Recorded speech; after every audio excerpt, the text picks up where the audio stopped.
Ya, oh udah nih, Halo oke. Cik Evi, alhamdulillah Cik Evi. Halo? Siapa itu? Ya, Aldo. shalom. Halo, shalom semuanya. Halo, Halo, shalom. shalom. Ini udah kelihatan kan ya, ya videonya ya? Udah kelihatan. Perkenalan dulu, Ci. Halo, shalom semuanya. Jadi nama perkenalan dulu. Nanti aku boleh.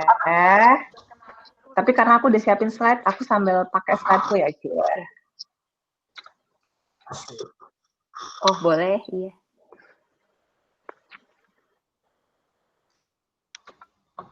Oke. Teman-teman persekutuan doa online ya, 30 menit gitu. Dan sebenarnya ini kalian kerja kan ya, dari muka-mukanya sih sayangnya udah bukan umur mahasiswa sih ya mukanya kayaknya ya.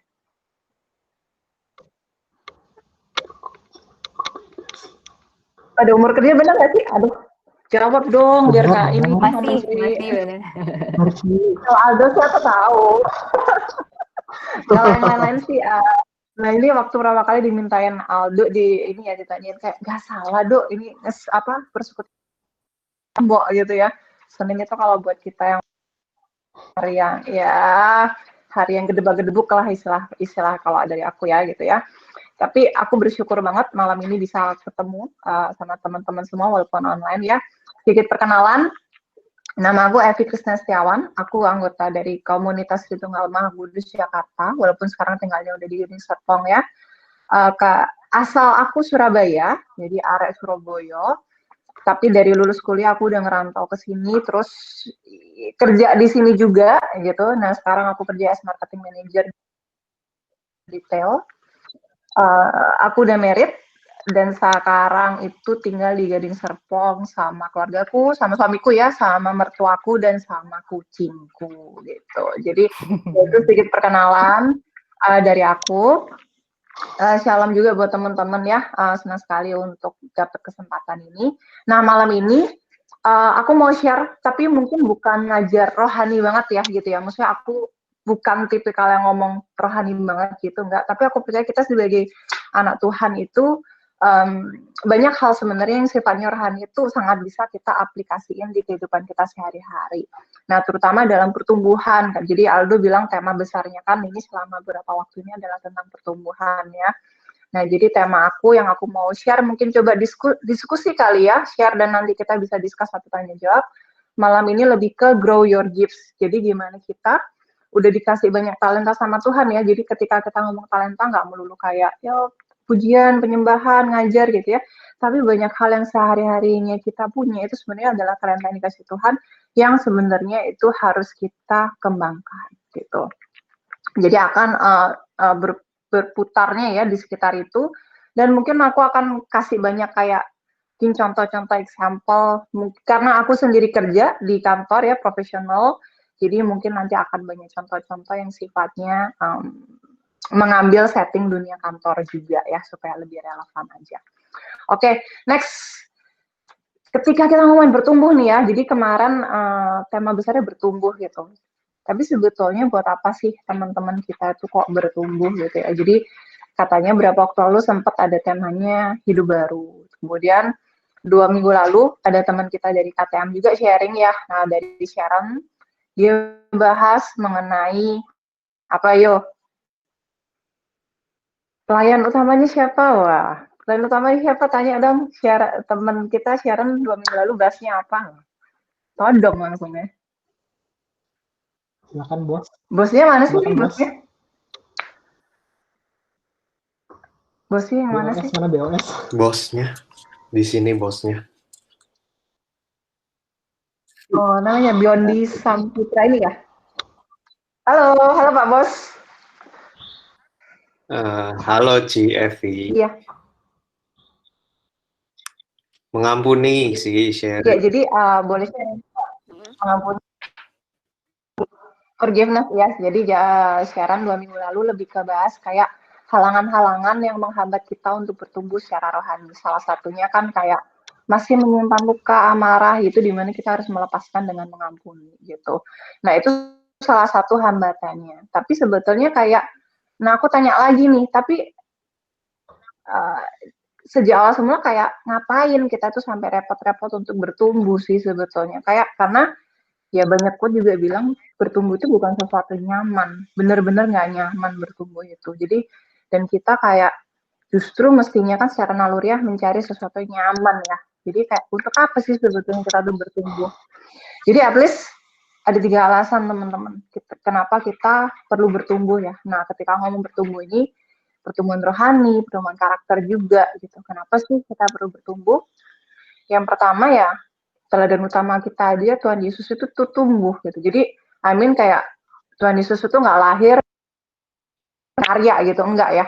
Dia lahirnya kayak kita, tetap kayak bayi, dia tumbuh gede juga, bahkan ya maksudnya di Lukas 2:52 pun yang diomong, dan Yesus makin bertambah besar, dan bertambah hikmatnya, dan besarnya, dan makin dikasih oleh Allah dan manusia. Jadi, maksudnya di sini adalah Yesus pun itu ya dia memang 100% Allah, 100% manusia, dan dia karena 100% manusia dia pun mengalami proses untuk bertumbuh seperti kita, bukan cuma fisik, tapi ternyata secara rohani pun dia mengalami atau melalui proses pertumbuhan itu sendiri.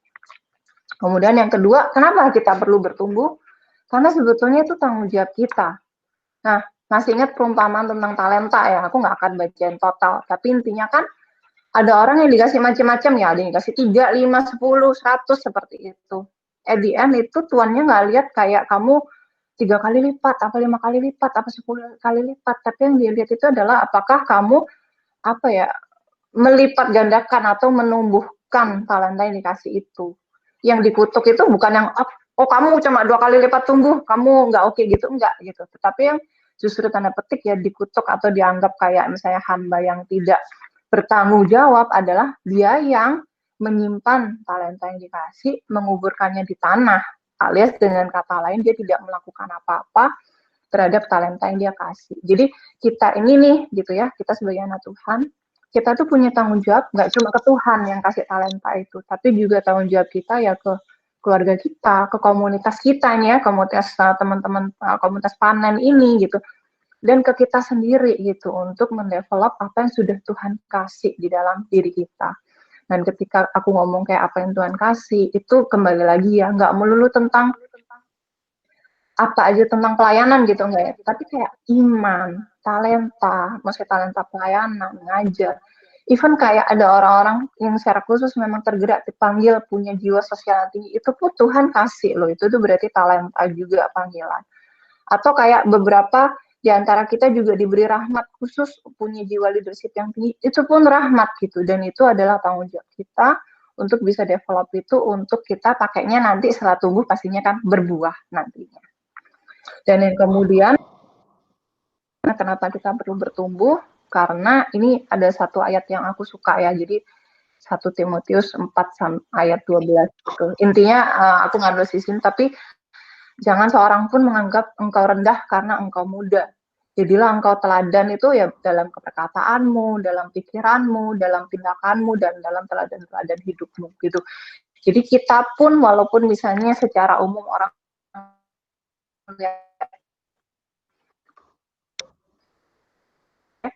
muda itu nggak jadi alasan untuk kita itu nggak justru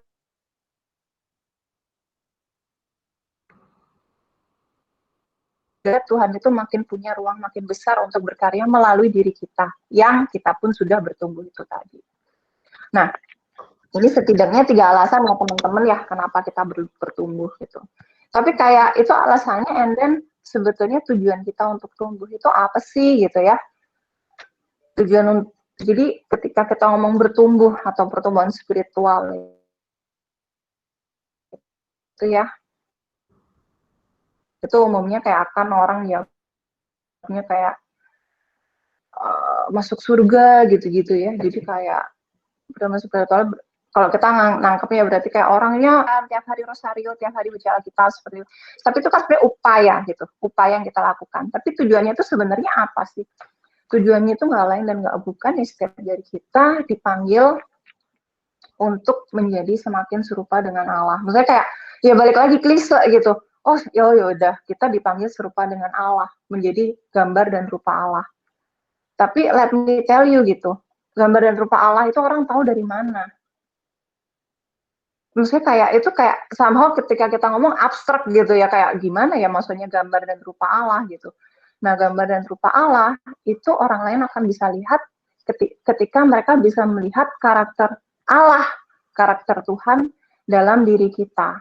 Nah, teman-teman, yang aku mau bicarain berikutnya adalah masalahnya seringkali gitu ya, kita fokus pada pertumbuhan rohani, maksudnya kayak ikut pelayanan, ada ya maksudnya tipe-tipe kayak ya teman-teman yang ada juga di komunitas kita kayak wah semua waktunya itu untuk pelayanan, untuk komunitas seperti itu. Tapi kayak ada beberapa hal di karakternya atau sifatnya ya gitu ya, yang mau nggak mau itu membuat kita itu sampai kadang ngomong kayak gini, apa namanya, orang Kristen kok gitu ya, maksudnya kayak Kristen dalam arti kayak kita sebagai pengikut Kristus ya. Jadi ya ini adalah kondisi ya ketika karakter kita yang kita tunjukkan ya ke orang-orang itu nggak menunjukkan karakter kekristenan kita gitu. Karena sebetulnya ketika kita bertumbuh secara rohani, mestinya itu akan mendukung pertumbuhan karakter kita.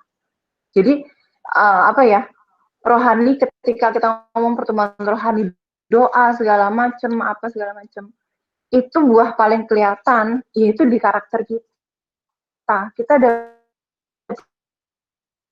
perubahan perilaku nggak? Kita ada perubahan karakter nggak? Sesimpel nih contoh yang aku kagum banget lah ya. Jadi kalau kita di KTM kan kakak kita ya istilahnya ya.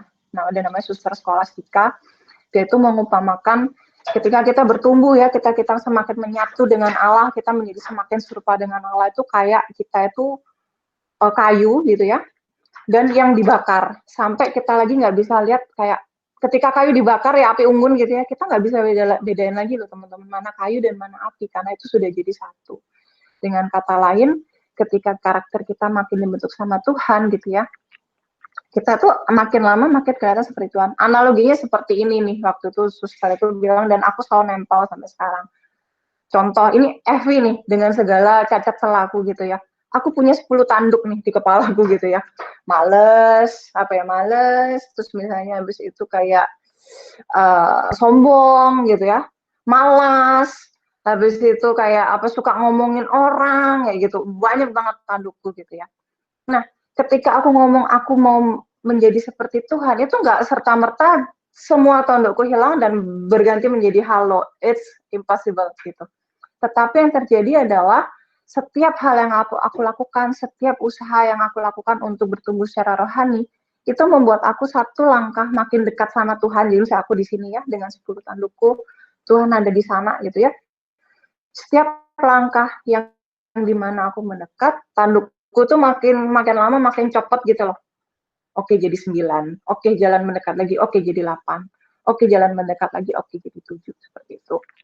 Jadi pertumbuhan rohani itu akan mendukung pertumbuhan karakter kita. Jadi contoh ya misalnya, kalau sebelumnya kayak pemarah seperti itu, tapi sekarang kayak ikut komunitas, apa doa segala macam gitu, sedikit pun nggak berkurang marahnya, and then berarti kayak ada sesuatu yang nggak benar karena pertumbuhan rohanimu ternyata tidak didukung dengan pertumbuhan karakter.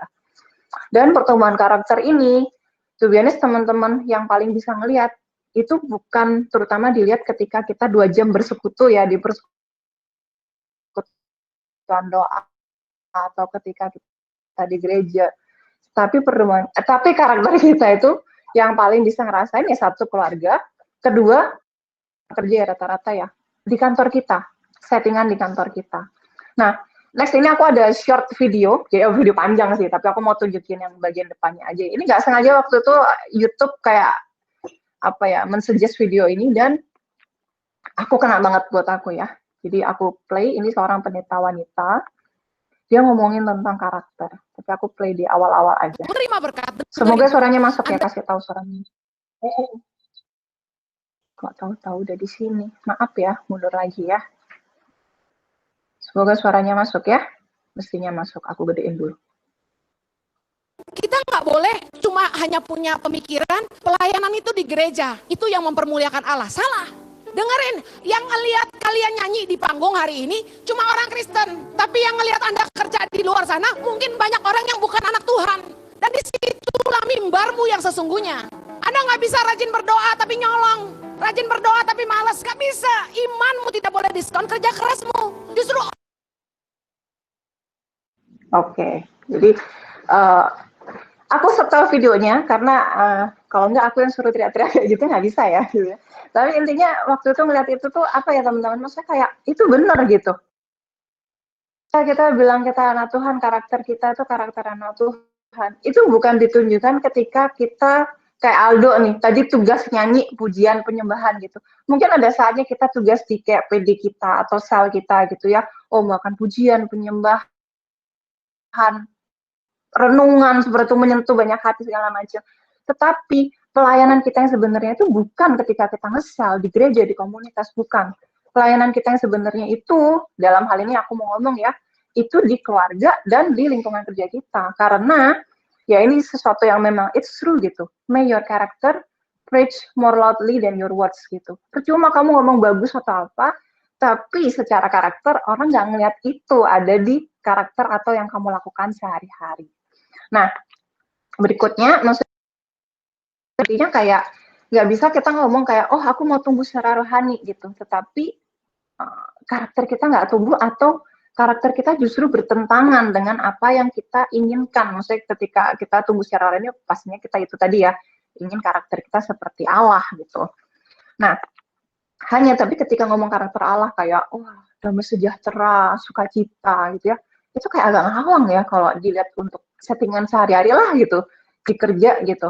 Nah, berikutnya ini aku coba mau share kayak beberapa karakter atau sifat yang mungkin ya gitu ya. Jadi ini bukan ngejelasin apa ya, ini juga jadi refleksi buat aku sendiri dan pastinya juga refleksi buat teman-teman. Apakah justru karakter yang aku tampilkan itu karakter Allah atau justru kebalikannya gitu. Nah, contohnya nih, karakter yang kebalikan gitu ya, justru yang mungkin bahkan bisa aku bilang jadi batu sandungan buat kita, yang menghambat pertumbuhan rohani kita juga sebetulnya. Males, sama mentalnya mental victim, mental korban gitu ya. Contoh orang kayak gini kayak apa nih? Nah, datang kantor mestinya jam 9. Ya kan, datang jam 9 pas, taruh tas. Terus udah datangnya mepet, nggak langsung buka laptop kerja gitu ya, udah mepet. Ngapain ke pantry dulu? Bikin kopi gitu. Nah, yang senyum-senyum either punya temen gitu atau dirinya kayak gitu ya. Nah, aku share juga nih contoh. Aku punya tim yang seperti ini.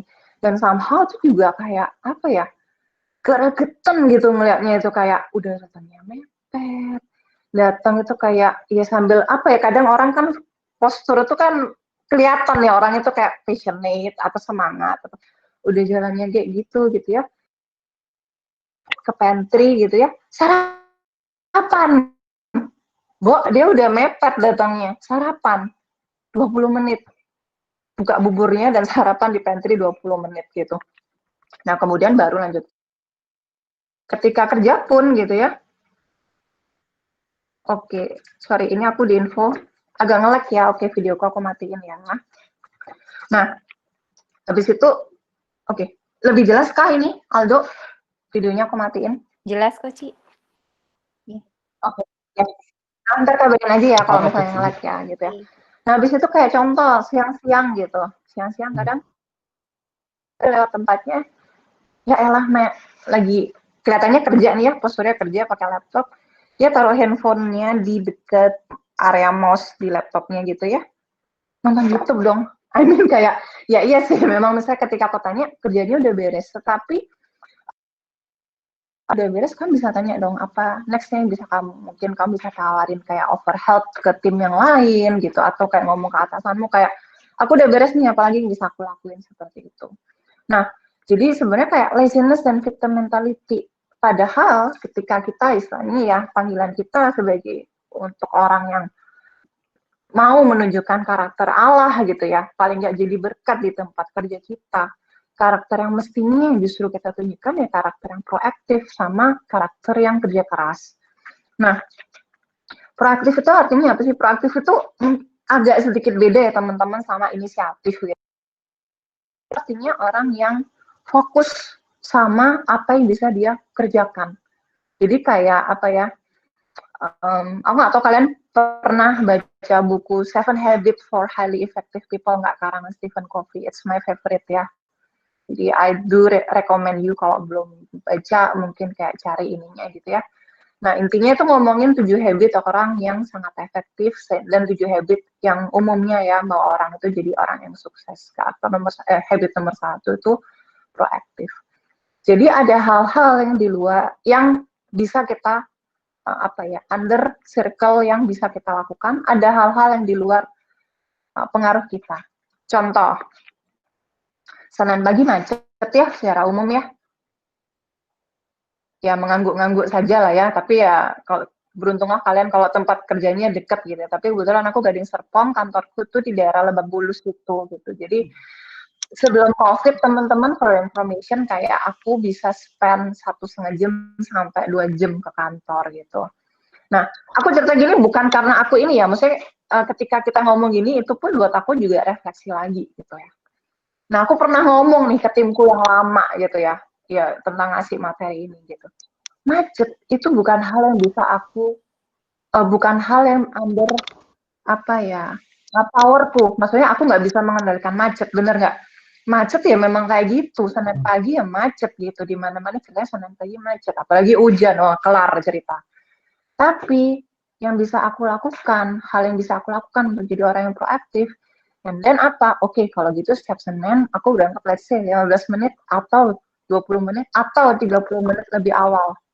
Jadi kayak gini, bedanya tadi kan yang di kiri kan kalian lihat mental korban ya. Kalau mental korban itu akan gini nih cara ngomongnya datang. Sorry nih aku telat nih, macet banget nih tol gitu. Seumur-umur tol kalau hari Senin pagi itu nggak pernah nggak macet cuy. Ya kan? Nah, tapi ketika kita menjadi pribadi yang proaktif, and then we can decide gitu. Oke, macet pagi aku nggak bisa dan pagi nggak bisa apa-apa. Tapi yang aku bisa lakukan apa? Oh, aku akan coba untuk datang lebih pagi seperti itu. Nah, sama juga kayak aku next berikutnya. Ya intinya be a leader to yourself gitu. Jangan biarin males itu merajai hatimu dan kebiasaan. Nah, yang kedua ini, don't use where you are as an excuses to not grow. Contoh, misal, di antara teman-teman di sini mungkin misalnya ada yang masih baru meniti karir nih, levelnya mungkin masih benar-benar junior, ya. Nah, jangan gunain alasan kayak gini ya, kayak ya memang ya aku masih levelnya masih segini ya, maksudnya kayak nggak bisa di-expect aku untuk level lebih tinggi dong, atau kayak ambil tanggung jawab lebih tinggi dong, atau kayak untuk punya inisiatif yang lebih tinggi dong gitu ya. Atau contohnya nih, ini pernah dengar orang ngomong kayak gini nggak? Ya gajiku ya segini-segini aja lah, kantor ngasihnya segini ya udah aku ngasihnya ya segini, hitung-hitungan gitu. Jadi kayak jangan jadiin dirimu kondisimu sekarang itu untuk alasan menjadi kamu nggak tumbuh, tetapi kamu harus ya mesti vision kita mau jadi kayak apa, and then itu yang memotivate kita untuk bertumbuh sebetulnya. Kemudian yang ketiga, make yourself more valuable than your grade. Nah, ini yang agak pernah aku mendengar kayak gini tuh, mungkin kalau dulu tahu ya Pak Mario Teguh gitu ya, wah itu tapi salah satunya pernah ngomong hal mirip kayak gini juga gitu. Maksudnya seperti apa? Ketika kamu junior, and then berusahalah supaya kamu punya value-value yang dimiliki seorang senior gitu. Ketika kamu supervisor, berusaha memiliki karakter value-value yang membuat atasanmu ngeliat kayak malu sendiri, ini anak nggak pantas nih supervisor, udah waktunya naik, seperti itu. Nangkep ya maksudnya ya? Bukan artinya kayak menuntut terus kayak, gajiku segini, aku masih level segini, bukan. Tapi dibalik sekarang, maksudnya kayak gimana, aku mungkin masih supervisor, tapi I have the value, terus kayak kebijaksanaan, mungkin leadership-nya seorang manajer, sehingga ya aku layak gitu, aku pantas untuk aku naik jabatan gitu. Misalnya settingannya sorry ya banyak kerjaan, tapi maksudnya ini kayak untuk menunjukin kayak itu tadi gitu, maksudnya kita jadi anak Tuhan itu nggak dibedain cuma 2 jam ketika kita di gereja, tapi kita pun jadi anak Tuhan ketika kita di kantor kita gitu. Nah, kemudian when God sees you doing your part and developing what He's given to you, He will do His part. Nah, ini aku mau share nih teman-teman ya.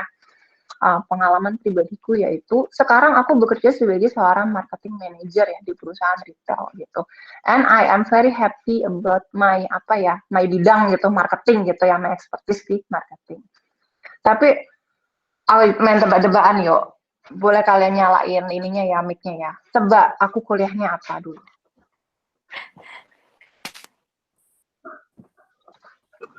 Ada yang bisa nebak? Ayo tebak dari muka ini muka anak lulusan apa? Jawab aja, salah juga nggak apa-apa. Accounting. Hukum, hukum. Accounting. Accounting. Hukum, Apa? hukum. Accounting katanya. Accounting semuanya mau aku mau jangan karena matanya sipit dong, semuanya dibilang Dokter accounting. gigi. Musik. Apa? Psikologi, Ci. Ada yang bilang psikologi, ada yang bilang musik, salah ada juga, yang bilang bukan, hukum. gitu. Teknik. Teknik.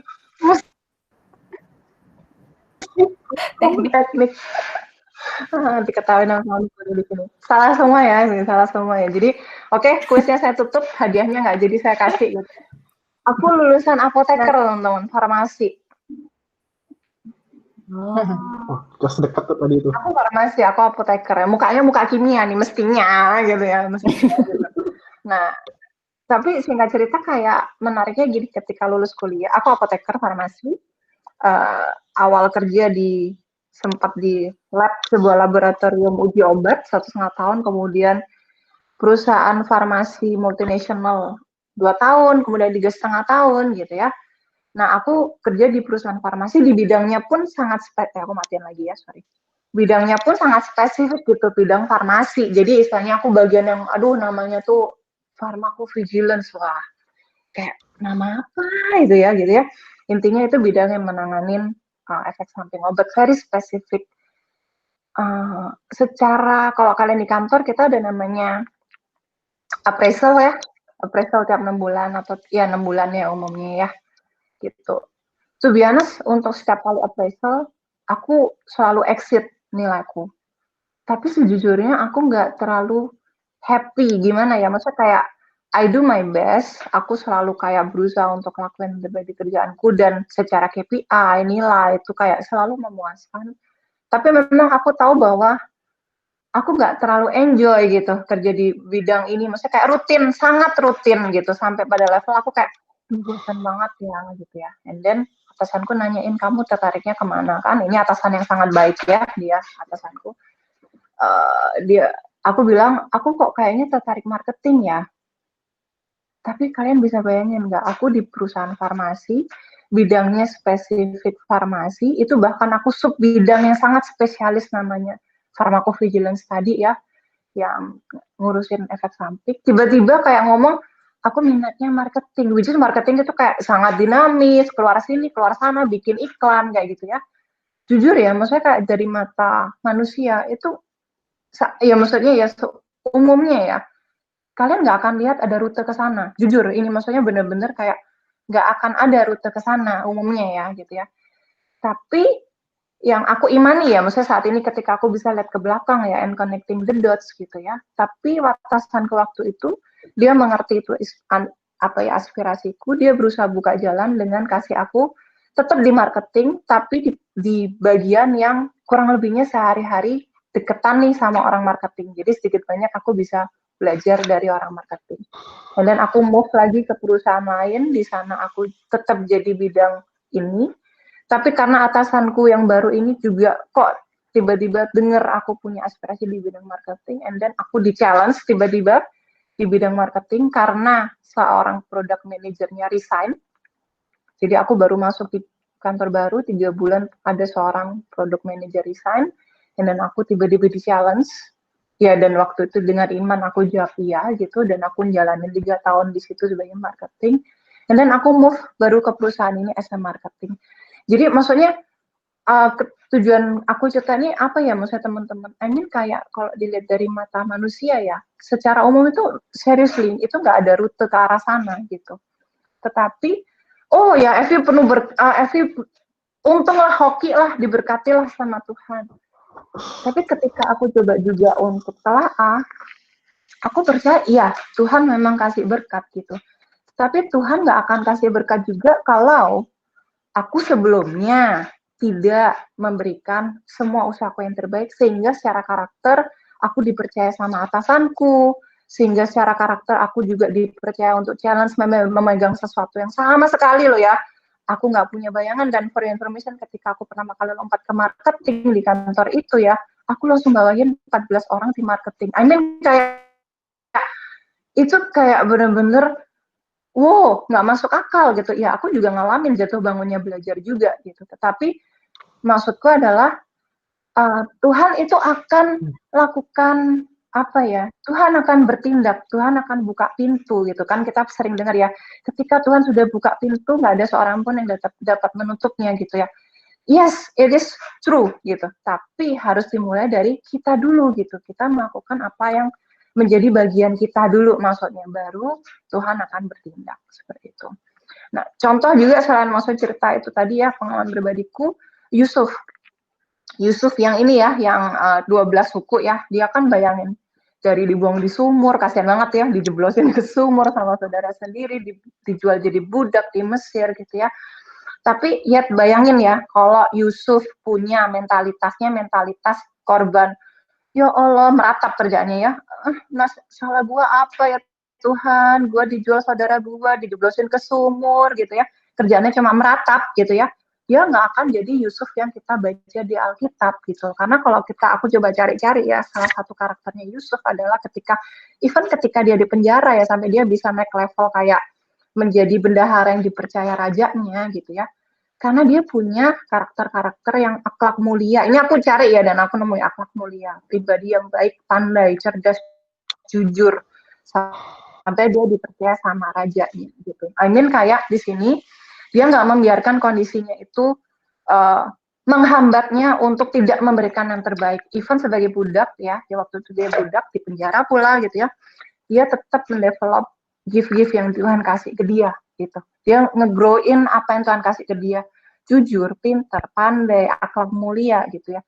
Dan dia jadi being a problem solver ke rajanya dia.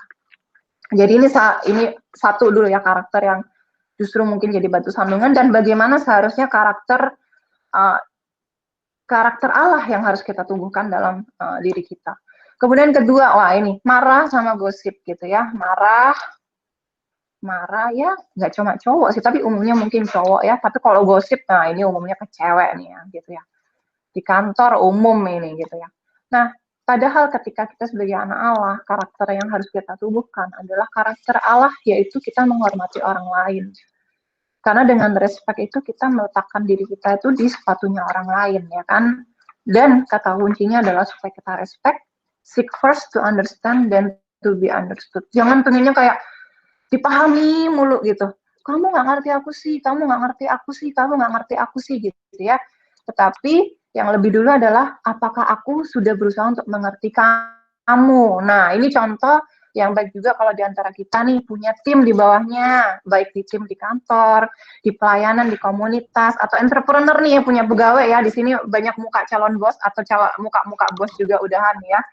Jangan minta dimengerti dulu, tetapi coba ngelihat segala macam isu itu dengan kacamata kayak mencari untuk mengerti dulu. Dan sambil saya ngomong gini, saya pun ya merasa ini juga teguran bagi saya gitu, sebagai seorang istri contohnya harus lebih bisa mengerti dulu ke suami. Saya kan secara umumnya kan minta dimengerti dulu ya, kamu sih nggak ngerti aku gitu ya, tapi sekarang coba kita untuk membalik gitu, jadi kita mau untuk mengerti dulu daripada dimengerti. And then respect itu adalah salah satu wujud ekspresi dari kasih sebetulnya, dan kasih sendiri adalah ultimate sign dari kehadiran Tuhan. Jadi bisa dibilang ya once lu marah-marah ya, tipikal kalau di kantor contoh. Mungkin ada yang tipikal marahnya tuh sambil wah kebun binatang keluar semua, nunjuk-nunjuk gitu ya. Itu berarti dia nggak respect sama orang lain. Even orang itu mestinya tim di bawahnya dia. You do not have any right untuk kayak ngata-ngatain orang di depan orang lain. Itu prinsipku gitu ya. Karena dengan apalagi kalau kita nih ya, contohnya aku bilang, kalau kamu orang Katolik, orang Kristen, tapi kamu let's say kamu permalukan timmu di depan semua orang umum seperti itu, aku marah-marah kebun binatang orang tua semua, so sorry gitu. Just kayak refleksi kalau ya ketika kamu marah, kamu nggak respect orang lain dan ya bisa dibilang ya nggak ada kasih, sedangkan kasih itu sendiri adalah tanda dari kehadiran Allah. Nah, jadi di Alkitab sendiri bilang yang kamu ingin segala sesuatu yang kamu ingin kehendaki supaya orang berbuat kepadamu, perbuatlah demikian juga kepada mereka. Not ya, even kepada OB di kantor. Jadi gini, nggak cuma kayak iya senyum nyata apa itu ke CEO itu secara umum ya kalau aku lihat orang gitu ke CEO. Tapi kalau sama OB udah lewat gitu aja. Even OB mereka orang juga, they are human too gitu. And we need also to respect them as well, to treat them equally ya, karena as human being mereka sama gitu, nggak ada bedanya. Dan kemudian next ketika ini gosip nih.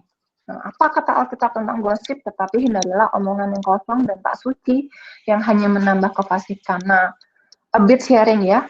Gosip itu ketika di kantor, enggak usah di kantor, sorry, di komunitas, di keluarga gitu ya, di mana-mana itu umum. Nah, gosip awalnya bisa jadi awalnya cuma apa? Temen curhat kerjaan, lagi bete, mau curhat dong, oke. Dan curhat misalnya berujung, let's say dia ada masalah dengan A, menjelek-jelekan A. Secara apa ya, nggak bilang naluri ya, secara umum itu kayak kadang kita justru ke bawah, oh jadi kayak iya si A memang gitu, iya aku pun juga dulu gitu, makin digosok makin sip ya kan. Tapi justru ketika momen-momen kayak gitu, gimana seharusnya kita bersikap, oke, dengerin, tapi do not need to add ini ya, maksudnya omongan yang kosong dan tak suci yang hanya menambah kefasikan ini, itu dihindari gitu. Kemudian karakter yang ketiga, yang contoh karakter yang justru tidak mencerminkan pertumbuhan rohani, nggak jujur, nggak bisa dipercaya. Padahal karakter atau pertumbuhan rohani seharusnya bisa membuahkan, salah satu buahnya adalah integrity. Integrity ya, kita selalu harus berusaha untuk test the small test every day. Orang itu nggak jatuh karena cobaan berat biasanya, tapi orang itu jatuh karena cobaan-cobaan kecil yang kelihatannya kayak ya nggak apa-apa lah ya gitu ya. Let's say kayak buat teman-teman di sini mungkin kerjanya accounting atau apa yang misalnya kayak ada kesempatan-kesempatan kecil ketika kita dicoba untuk berbuat nggak jujur seperti itu, itu tes, dan tes pun even the small test ya jangan sampai kita gagal. Always try to test the small test every day tanpa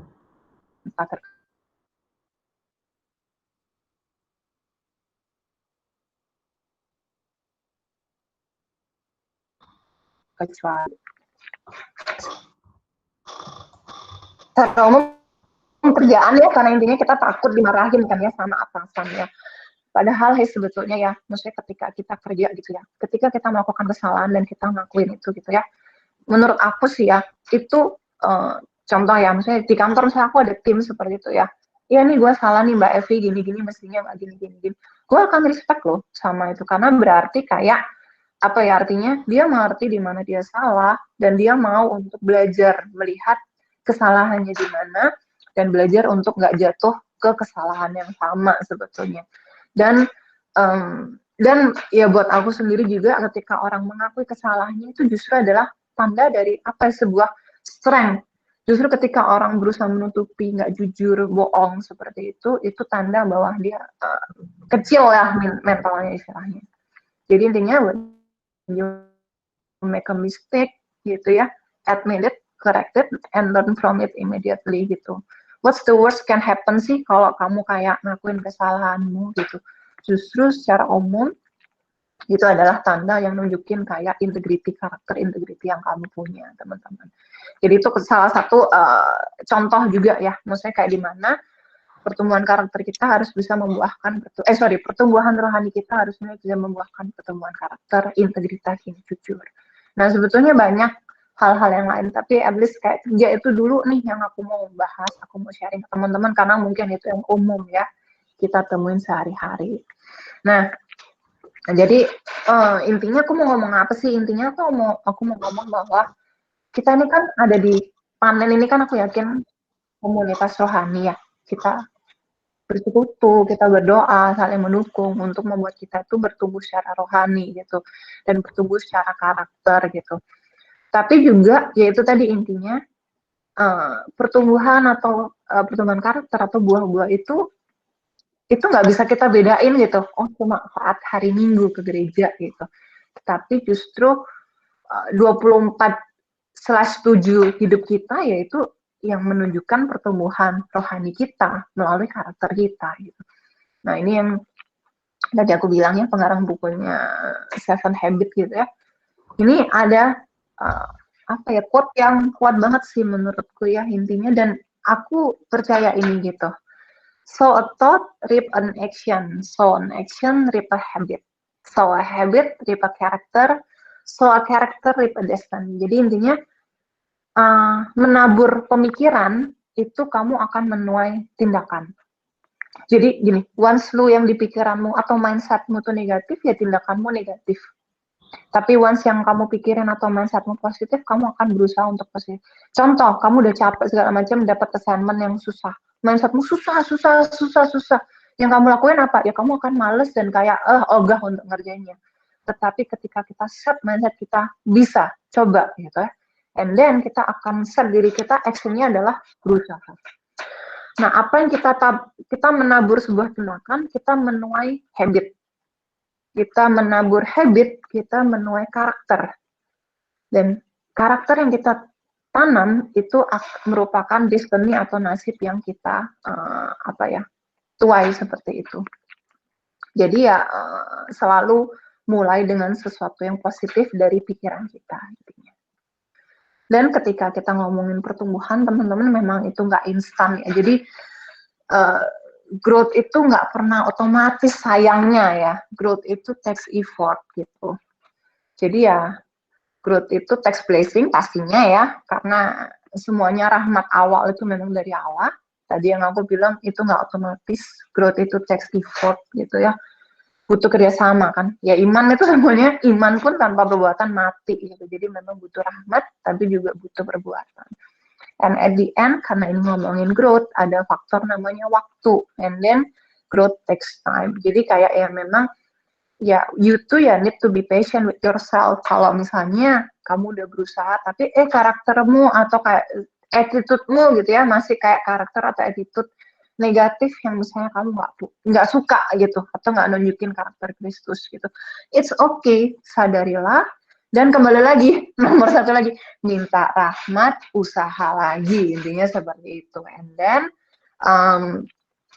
sampai pada mana nih titik akhirnya? Nggak akan ada finish line. So sorry teman-teman. Jadi, namanya growth, pertumbuhan rohani, itu kan tadi ya, aku ulang lagi, adalah kita menjadi serupa dengan Allah. Finish line-nya ya kapan? Ya, once kita sudah bersatu dengan Allah. Kapan? Di surga nanti. Jadi selama kita belum bersatu dengan Allah di surga, ya pertumbuhan rohani itu ya proses, never ending proses yang harus kita alami, kita jalani terus-menerus supaya kita makin serupa dengan Allah.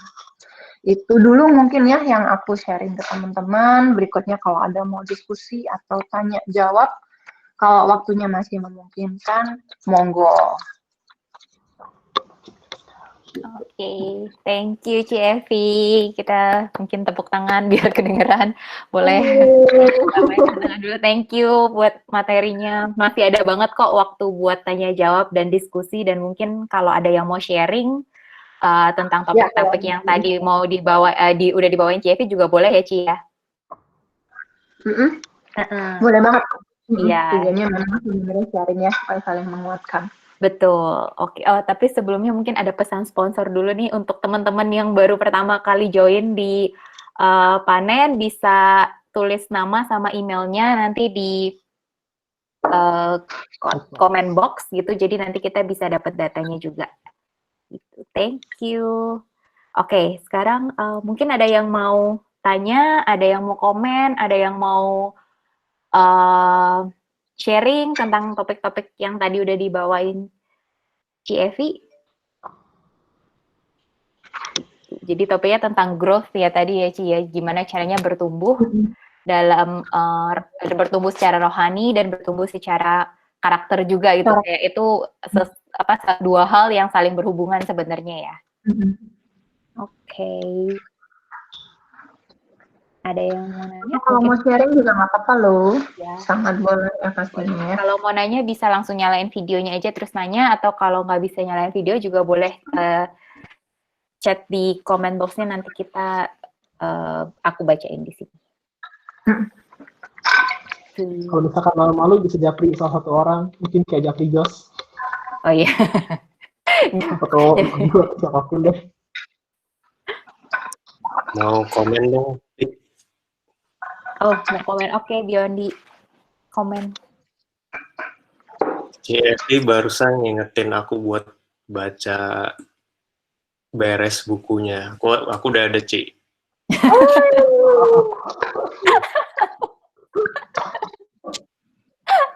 Tapi ini 2015 kayaknya belinya.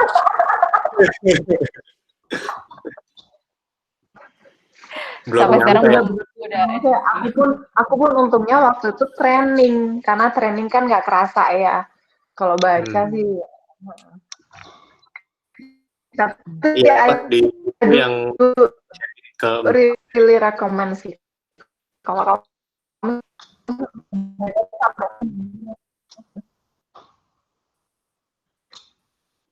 empat itu apa win-win ya? Katanya agak keputus. habit keempat. Iya, win-win sama seek first to understand. Dua habit itu ngebantu banget sih buat kalau ada kalau ada masalah gitu, mindsetnya bukan kita kubu A lawan kubu B gitu, cuman kita justru kubu A sama kubu A kita punya tujuan yang sama, kita beresin.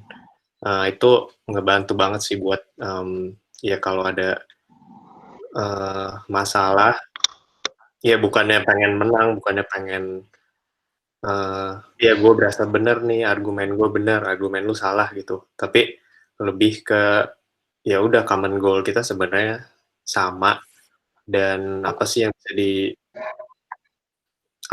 jalan komprominya lah, jalan tengahnya supaya kita bisa sampai ke tujuan yang sama gitu. Kalau di buku ini aku paling dapat itu sih yang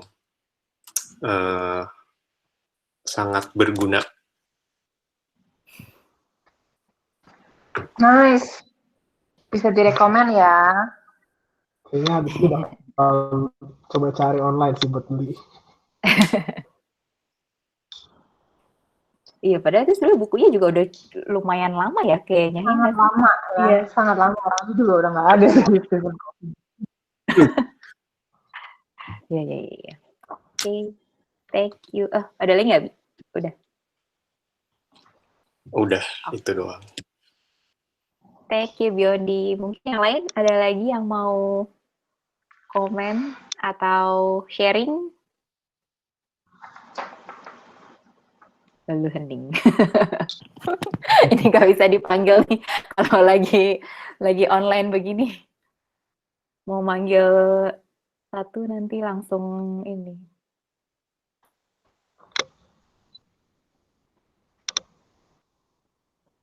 Nggak ada.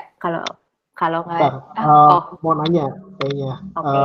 Kadang-kadang tuh suka denger ya orang kalau misalkan itu udah mencoba, mungkin lagi proses kali ya, jadi kayak dia lagi mencoba tubuh tapi akhirnya tuh kayak, duh kok gini-gini aja ya, kayak buahnya kok nggak dirasain gitu. Kalau misalkan kita bertemu sama orang-orang kayak yang begitu, Ci, itu kira-kira bahasa halusnya ngomongnya gimana ya biar nggak jadi kayak menyinggung gitu jadinya.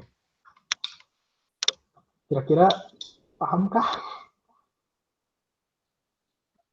Maksudnya kalau nggak berubah gitu? Bukan, kayak mungkin ketemu sama orang-orang di komunitas atau di kantor gitu. Kan kalau kayak di komunitas ini kan kita tujuannya istilahnya sama-sama lah ya, di panen seperti ya tujuannya untuk lebih kenal sama Tuhan gitu. Tapi kan kayaknya sih dari dulu udah kan aku juga ikut komunitas cukup lama ya.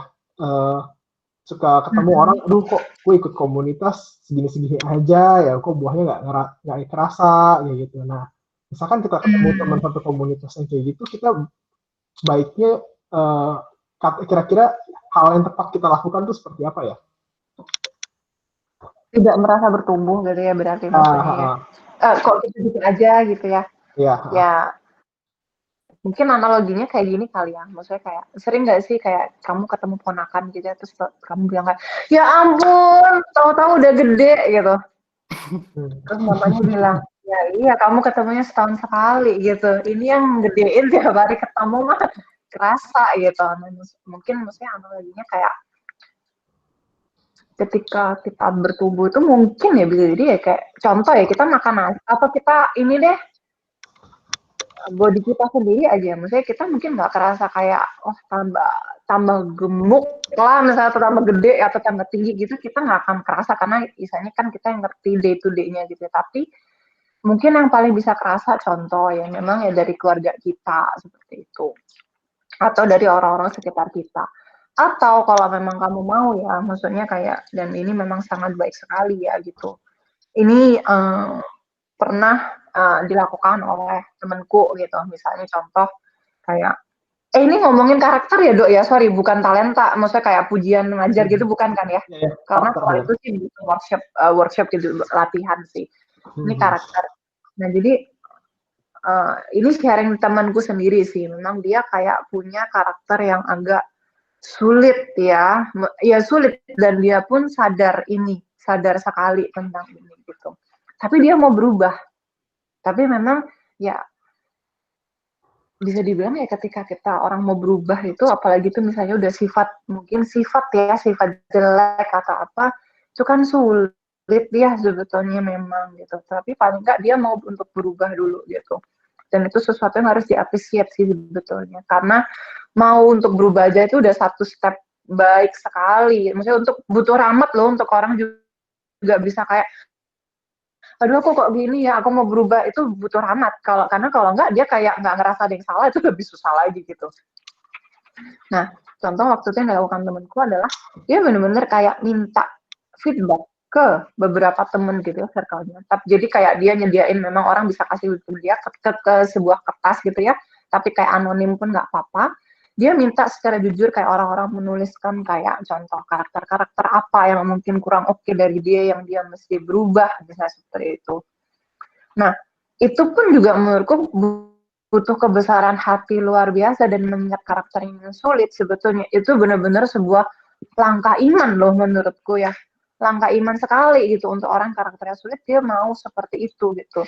Nah, jadi kalau dibilang apakah kadang itu kita bercermin itu juga harus dari ya bisa melalui orang lain ya Dok ya. Maksudnya mungkin kitanya nggak ngerasa, tetapi mungkin bisa jadi orang lain yang bisa menjadi spion kita atau kaca kita gitu. Maksudnya kayak, oh kamu udah oke nih, kamu sebenarnya udah, contoh ya, kamu udah nggak semarah dulu mah kamu kesenggol dikit aja udah kemana-mana gitu. Tapi sekarang kayak kamu misalnya lebih sabar. Atau contoh nih ya, kayak ini misalnya event di komunitas nih contoh. Kadang kita bagi-bagi tugas kan ya, pasti ada tipikal yang bosnya gitu atau PIC orang repotnya yang kayak, oh ini bagi-bagi ini gini gitu ya. Nah kadang ada orang yang tipikalnya memang gitu, niatnya nggak jelek loh, memang orangnya spontan dan passion gitu. Tapi kadang mulutnya tanpa sadar, dan ini mungkin pengaruh culture ya, maksudnya contoh orang Surabaya sama orang Jogja jelas beda gitu. Misalnya yang satu orang Surabaya nih dasarnya, loh kamu tuh kayak gini-gini ya, nanti pujiannya gini. Nah misalnya orang yang diminta itu mungkin dia nggak biasa, terus ngomongin gini, masa sih gitu aja nggak bisa gitu. Nah itu buat yang ngomong, apalagi orang Surabaya yang misalnya belak-belakan, itu biasa banget, nggak akan keambil hati kayak gitu. Tapi mungkin buat orang yang sebenarnya buat dia ngerasa segitu aja itu udah susah banget, dan masih dibilang masa gitu aja nggak bisa gitu ya, itu berat banget dan akan menyakiti hati dia juga sebetulnya. Nah, contoh bisa jadi orang yang dulu ketika ngomong nggak pakai mikirin perasaan orang lain gitu ya. Tetapi komunitas pun sebenarnya adalah alat Tuhan juga untuk bisa ngebentuk diri kita. Bukan artinya yang Surabaya harus enggak kayak orang Jogja bukan ya. Tapi yang orang Surabaya pun dia belajar bahwa oh apa yang dia omongkan itu bisa impact ke hatinya orang, bisa melukai hati orang. Jadi dia pun belajar contoh, ini aku temanku juga nih, persis kayak gini. Dia belajar sekarang ketika nyampein feedback, dia akan ngomong dulu, oh ini udah bagus, ini bagus, ini bagus. Nah bagian pujiannya kamu bisa lebih bagus nih kalau kamu gini. Sih sebenarnya tujuannya dia sama gitu, tetapi dia belajar cara menyampaikan yang berbeda, yang tidak mudah melukai teman-temannya, misalnya seperti itu.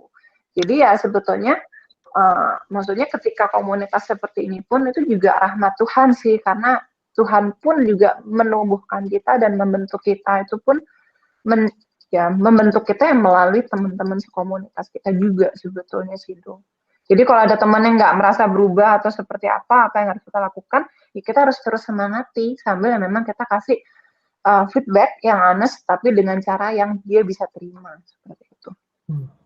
Mungkin kayak gitu ya, aku yang nggak, maksudku itu aku lihat kalau dari mungkin ya dari pengalaman kali ya gitu. Menurutku seperti itu. Tetap ingat untuk respect-nya aja gitu ya, Ci, berarti yang kayak tadi diomongin. Iya benar sih. Iya.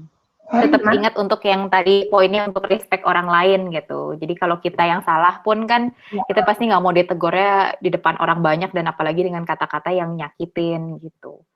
Jadi nempatin diri gitu juga ya maksudnya di posisi dia. Tempatin diri pakai sepatunya orang lain. Aku matiin lagi ya. Pakai sepatunya orang lain. Mungkin apa yang kamu gampang untuk kamu lakukan, buat orang lain dia mati-matian melakukan itu gitu sebetulnya. Thank you. Teman-teman tadi ada pesan kalau yang 2 minggu lalu ikut ke sesinya Sharon, mungkin kalau misalkan ada yang masih mau bertanya soal pengampunan atau luka batin, barusan CFI ada pesan katanya bisa nih kesempatan buat nanya-nanya lebih lanjut juga gitu. Kalau masih ada yang ngeganjel. Karena Sharon kemarin bilang katanya banyak yang tanya-tanya topik pengampunan gitu-gitu. Jadi kalau misalnya ada yang belum tuntas gitu ya, nggak apa-apa juga sih. Basically kan malam ini kita discuss aja, ngobrol aja.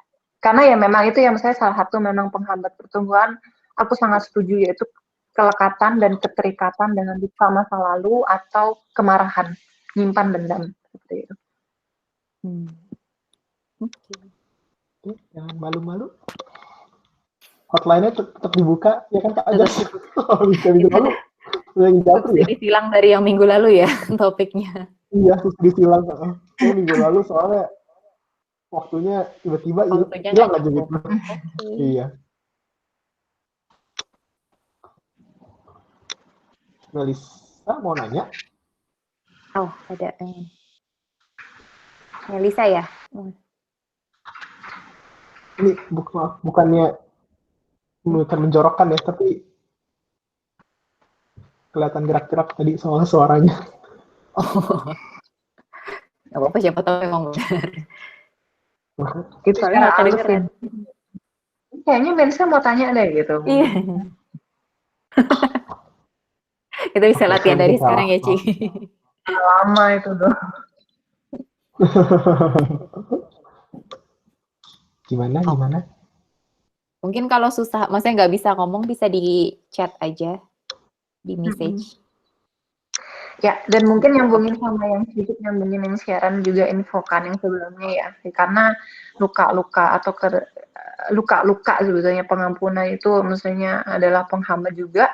That's why itu juga akan sangat mempengaruhi karakter kita. Makanya kalau kita lihat orang-orang yang sulit seperti itu ya, itu umumnya gitu ya, mungkin nggak salah, tapi umumnya ya memang karena masih ada luka-luka batin yang belum sembuh seperti itu, yang harus dia beresin. Karena kalau nggak ya akan jadi orang yang sulit terus gitu.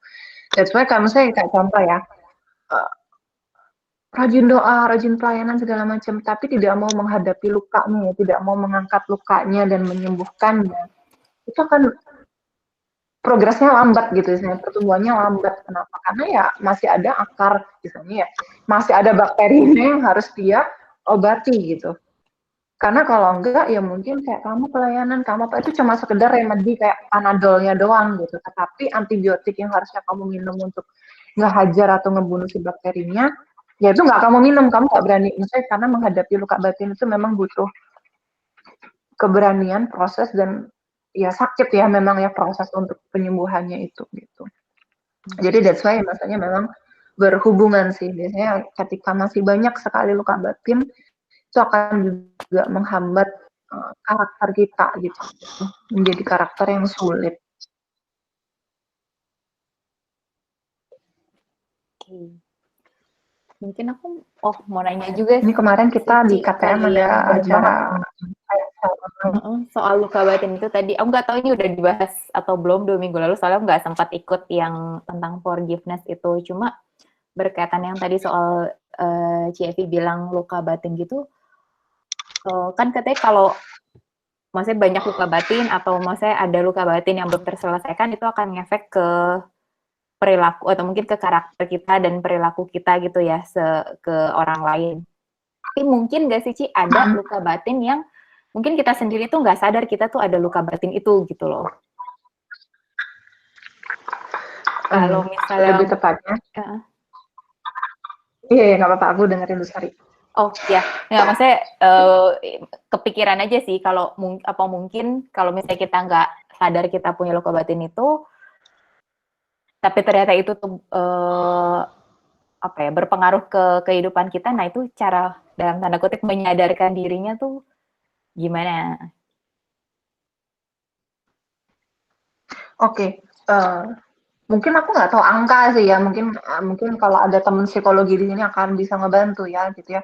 Tapi secara umum ya, perilaku kita itu 90% dipengaruhi oleh alam. Oh ada psikologi kah? Kok ketawa-ketawa? Yang nanya psikologi. Psikologi. Enggak, cuma maksudnya ya kan kalau nggak tahu, maksudnya kan aku nggak tahu bedanya antara luka batin atau sama yang alam bawah sadar gitu-gitu tuh koneksinya tuh gimana gitu. Makanya aku nanya kayak apakah ada mungkin koneksinya atau gimana. Oke, aku coba jawab sesuai yang aku tahu ya gitu ya. Secara umum justru perilaku kita itu secara umum 90% dipengaruhi oleh alam bawah sadar kita. Kita di drive mostly by emotional mode ya. Nah, tapi secara umum nih ya, gimana kalau kita nggak tahu gini-gini. Pengalamanku adalah dari yang aku sendiri alami. Aku dari awal nggak pernah tahu aku punya luka batin. Contoh, ketika aku retret camping awal pertama kali gitu ya. Aku nggak tahu aku punya luka batin sama mamaku, bener-bener nggak tahu. Tapi ketika doa, ya memang itu ya, maksudnya ini kan treatment secara rohani ya, tapi pasti ada treatment secara psikologi juga ya. Ketika treatment secara rohani, misalnya kayak kita ikut retret atau ikut retret, aku sebenarnya doa penyembuhan batin juga bisa kita lakukan sendiri kok, ada rumus-rumusnya gitu ya. Rahmat lah yang memampukan kita untuk juga bisa tahu gitu. Ini konyol ya, mesti aku kasih tahu ya. Camping pertama, aku ketika doa penyembuhan batin, aku disadarkan aku punya luka batin luar biasa besar sama mamaku. Tahun kedua aku camping, kamu tahu aku disadarkan aku punya luka batin sama siapa? Sama temen SD ku. Itu kayak, ya istilahnya kayak, ingat aja udah kagak gitu ya. Nah, ini yang menarik juga nih, kemarin kita acara KTM, itu ada acara kayak sell online lah ya gitu ya. Kebetulan yang ngajar Suster Petra, dia juga bawa topik ini gitu ya. Suster Petra ini ketika dia awal mau novice, mau masuk ke susteran, mereka sendiri ada treatment kayak retret awal gitu. Ada retret semacam ini, doa penyembuhan batin. Nah, saat dia sendiri doa, dia mendapatkan vision. Ada bayi, kan, jadi waktu itu doanya itu adalah setiap kita dibawa ke masa kecil kita, diingatkan masa kecil kita, dia dapat vision, ada bayi berlumuran darah. Dari situ dia baru menyadari sesuatu, waktu kecil, dia itu mau digugurin sama mamanya. Dia nggak pernah tahu, mamanya nggak pernah cerita ini. Nah, pas dia ada kayak dapat liburan dari biara, dia pulang ke kampungnya, dia tiba-tiba tanya ke mamanya, "Mah, waktu kecil mama pernah mau gugurin saya ya?" Dan mamanya kaget bukan kepala, kok tahu? Padahal mamanya nggak pernah bilang apa-apa, nggak pernah bilang ke dia juga gitu. Dan memang benar namanya waktu itu waktu dia hamil si suster ini dia mau menggugurkan si suster ini gitu kondisinya. Nah itu kalau dibilang apakah saya tahu, jelas nggak tahu, dia masih bahkan dalam kandungan gitu. Tapi mungkin ya secara alam bawah sadar ya dia tahu gitu. Tapi yang sebatas yang pengetahuanku ya, gimana kalau kita nggak tahu kalau kita ada luka batin gitu. Mungkin kita ada luka batin atau enggak kita nggak tahu, tapi kita bisa lihat karena kita udah gede ya sekarang ya, dari karakter kita atau sifat kita. Contoh, tipikal yang kayak kalau kamu sering sedih tanpa alasan, takut tanpa alasan, sulit dengan saya ya, secara khusus sulit sama cowok nih tipikalnya ya gitu ya. Atau misalnya kayak itu tadi umumnya mudah marah, mudah tersinggung, sedih tanpa alasan, takut tanpa alasan, kekhawatiran berlebihan misalnya tentang sesuatu atau tentang masa depan, itu secara umum adalah tanda luka batin. Nah, gimana caranya? Ya lewat doa gitu. Lewat doa bisa jadi memang dari rahmat, ya dari kita juga mau menggali, tapi dari rahmat juga yang misalnya kalau kita ya imani ya, rahmat yang memampukan kita menyingkapkan luka-luka kita yang bahkan kita nggak ingat. Ya itu loh contohnya aku, ya Allah, lebih sama temen SD, Bo, gitu. Gara-gara waktu SD itu kayak ada anak cewek, nggak tahu dia nggak suka banget sama aku, dia pernah mukul perutku. Itu SD dong, kelas 2 atau kelas 3 kali. Dan aku nggak ingat. kayak wah. Ya, terus habis itu kayak ya dan perjalanan kita untuk menyembuhkan diri kita itu kayak bawang bombay gitu loh teman-teman, kayak satu lapis demi satu lapis, yaitu ya perjalanan menuju kekudusan nggak cuma kita untuk bertumbuh, tetapi segala cacat celah termasuk luka-luka kita pun selapis demi selapis juga akan dibukakan sih sebetulnya. Semoga menjawab ya, maksudnya kayak secara umum sih seperti itu. Kita nggak tahu, tapi kita paling nggak bisa tahu dari karakter kita, mungkin kesulitan sifat kita yang sulit lah seperti itu. Sebenarnya bisa tercermin dari apa ya, maksudnya kalau kita memang benar-benar mau tahu, kita bisa gali dari perilaku kita atau ketakutan-ketakutan kita yang kayak sekarang tadi Ci bilang itu ya. Betul, dan mesti dicari sampai akarnya ya, karena kalau nggak bisa jadi kayak cuma secara simptomatik tapi akarnya apa gitu. Gitu. Ya, ya. Oke. Thank you, Ci. Menarik loh, bahas luka batin itu nggak akan habis menurutku. Tadinya tuh kita mau retret itu Ci tahun ini, cuman gara-gara ini harusnya kapan Jos? Minggu depan ya, harusnya ya, minggu lagi. Iya, minggu depan. Minggu Ya, depan Harusnya ya. minggu depan. Tadinya kita udah minta sama suara Bikin sendiri aja. Tadi kita minta tolong sama KTM Ci. Udah ngomong sama Sharon tadinya. Mungkin ada CFI juga tadi ya. Tapi doa penyembuhan batin itu bisa sendiri kok. Bisa sendiri kok. Ya harus, iya maksudnya memang retret ya, mungkin lebih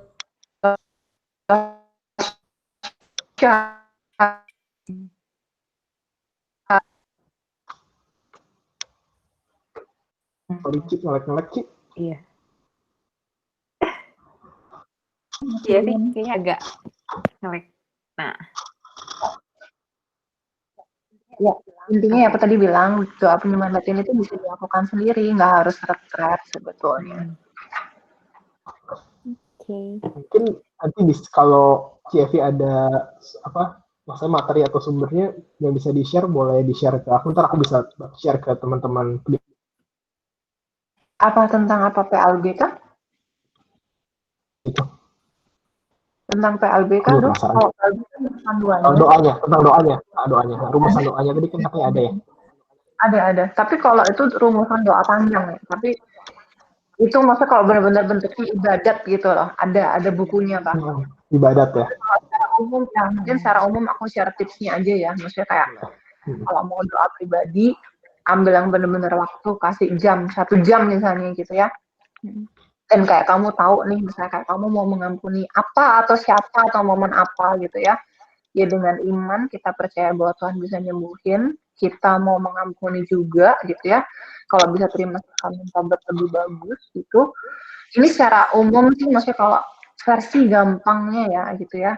kita menghadirkan kembali dengan imajinasi iman momen itu, momen di mana kita terluka. Contoh, kamu diputusin nih sama pacarmu yang udah 10 tahun pacaran, nggak mungkin ya umur kalian berapa? Ya misalnya nih ya, wah udah mau nikah nih misalnya ya, gitu, udah mau nikah, tinggal berapa bulan, itu kan luka banget loh itu buat cewek, nggak mungkin enggak gitu.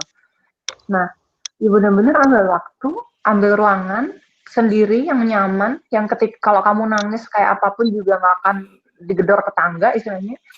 And then ya kamu bener-bener minta rahmat, dan ini doa ini kamu ulang-ulang terus gitu. Dalam nama Yesus, aku mengampuni misalnya ya mantanku karena dia melukai aku. Dalam nama Yesus, aku mengampuni mantanku karena dia mutusin aku. Dalam nama Yesus, aku mengampuni mantanku karena dia buat malu aku, batalin pernikahan misalnya gitu.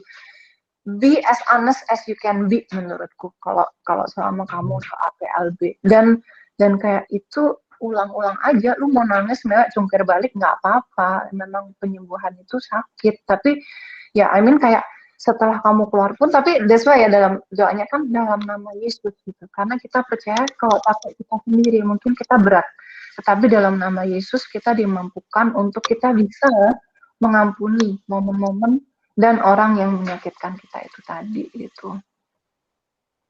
Itu singkat aja sih, maksudnya versi do it yourself at home ya istilahnya. Thank you. Oke. Ayo Aldo bikin retretnya. Mari kita jangan lupa doakan COVID selesai ya, jadi minggu depan lagi tahun depan. Iya, mikir balik kalau minggu depan. Amin.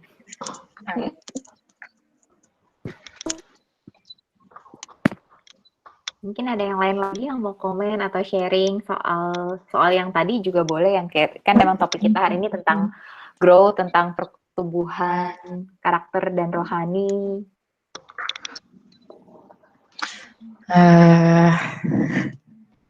Oh, oke, Melisa. Bener mau. Bener nih, lu buat nih Aldo tadi. Gue mau ngomong dari tadi nggak jadi.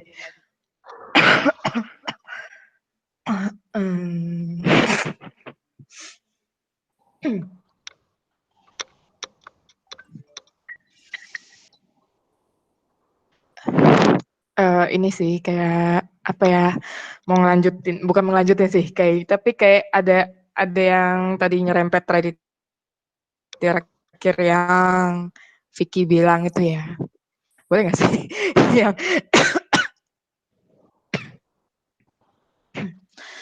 yang apa tuh tadi katanya yang kalau luka batin itu bisa menghambat gitu ya pertumbuhan atau apa tadi ngomongnya. Aku pernah waktu halo ini kedengeran nggak? Nah, aku pernah waktu tahun berapa ya, 2009 apa kayaknya kalau nggak salah, 2011 gitu. Kayak aku kan masuk di satu komunitas gitu ya youth sebelah lah gitu. Nah, sempet kayak mau pelayanan gitu di situ. Aku bagian apa ya, pemusik lah gitu ya. Tiba aku nggak tahu gimana caranya gitu ya. Ini ada satu orang temenku, teman satu sekolah sih, tapi aku bukan temen yang sehari-hari ngobrol gitu ya. Tapi lebih kurang dia tahu lah gitu tentang cerita aku sama keluarga. Tiba-tiba dia nih kembar, cewek, yang nyamperin aku nih kembarannya gitu ya. Tapi aku nggak tahu yang mana nih, pokoknya salah satu dari mereka lah gitu. Nyamperin aku terus ya kayak dia tuh ngomong kayak, Mel, lu udah ini belum? Udah mengampuni belum? Dia bilang gitu kan. Lu kayaknya punya luka batin ya? Dia bilang gitu. Terus aku bingung kan, ya kok tahu gitu? Ya terus dia bilang ya gue tahu sedikit banyak tentang cerita lu, tentang orang tua lu gimana apa segala macam gitu ya. Tentang cerita latar belakang lu gue sedikit banyak tahu, dia bilang gitu. Terus dia bilang gini, kalau misalnya lu belum bisa ngampunin, itu kalau lu masih punya luka batin kayak gitu, kayak lu nanti pelayanan, misalnya lu jadi pemusik misalnya atau apa, atau misalnya lu nyanyi atau apa gitu di depan, itu nanti apa ya, kayak ngaruh gitu sama pelayanan lu gitu. Kayak orang tuh bisa lihat bahwa lu tuh pelayanan nggak dari hati gitu. Ya mungkin lu praise and worship di tempat ini tapi kayak jiwa lu kayak melayang gitu, dia bilang kayak nggak di sini gitu, dia bilang gitu. Jadi kalau misal emang lu mau play itu ngaruh, maksudnya dia bilang luka batin tuh ngaruh gitu ke pelayanan lu. Jadi kalau misal lu mau pelayanan, usahain ya lu harus bisa mengampuni ya apa yang ada di depas lu, maksudnya apa yang ada di belakang lu dulu, dia bilang gitu. Tadi Vicky ngomong kayak gitu, aku jadi inget yang itu sih. Tapi aku nggak ngerti ya, apa itu ngaruh beneran apa enggak gitu ya. Aku nggak ngerti ngaruhnya tuh gimana gitu. Gitu sih.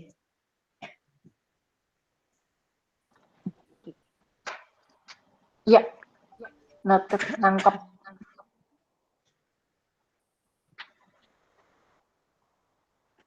Tapi ini ada ujungnya pertanyaan kan ya, maksudnya aku komen.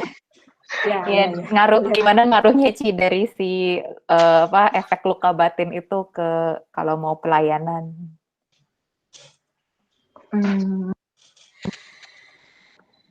Oke, sebenarnya kayak kata-kata temanmu itu benar loh, maksudnya kayak apakah kamu sudah mengampuni? Kalau kamu belum mengampuni, kayak itu menghambat ya, menghambat itu yang menghambat pertumbuhan diri kita sendiri, menghambat rohani kita sendiri juga, dan pastinya juga menghambat apa yang Tuhan mau kita untuk lakukan dalam karya pelayanan kita. Itu betul banget gitu. Tapi kalau maksudnya tadi aku gimana ya? Tapi tadi kalau dibilang kayak ketika kamu nyanyi di depan nanti kayak ada ngerasa tadi kayak nggak maksimal lah ya intinya ya gitu ya, kalau masih ada luka batin gitu ya gimana ya, maksudnya kalau aku ngomong sih ya, kita nggak ada yang sempurna gitu, maksudnya terlepas dari kita luka nggak luka ya, dan secara umum kita pasti ada luka batin kalau menurutku ya, nggak mungkin kita nggak ada gitu. Dan bahkan saya punya yang aku bilang luka batin itu perjalanan panjang juga, karena yang aku bilang kan seperti bawang bombay. Kalau ya para cowok kalau nggak tahu silakan ke dapur minta bawang bombaynya mama kalian gitu ya. Karena kita lihat itu lapis demi lapis gitu. Mungkin kayak satu lapis ini terkait mama, lapis berikutnya terkait teman masa kecilku, lapis berikutnya ya aku itu tentang kayak tentang pernikahan orang tuaku, nggak kan gitu ya. Mungkin lapis berikutnya mungkin ada lagi yang lain, dan pasti ada lagi yang lain gitu. Tetapi apakah itu mempengaruhi pelayanan kita? Jelas gitu. Tetapi yang satu aku imani ya gitu ya, dalam setiap pelayananku, setiap sebelum pelayanan kita usaha ngaku dosa kalau bisa gitu ya. Kedua, kita benar-benar mohon rahmat kan. Kenapa kita mohon rahmat? Supaya dalam pelayanan kita bukan lagi aku yang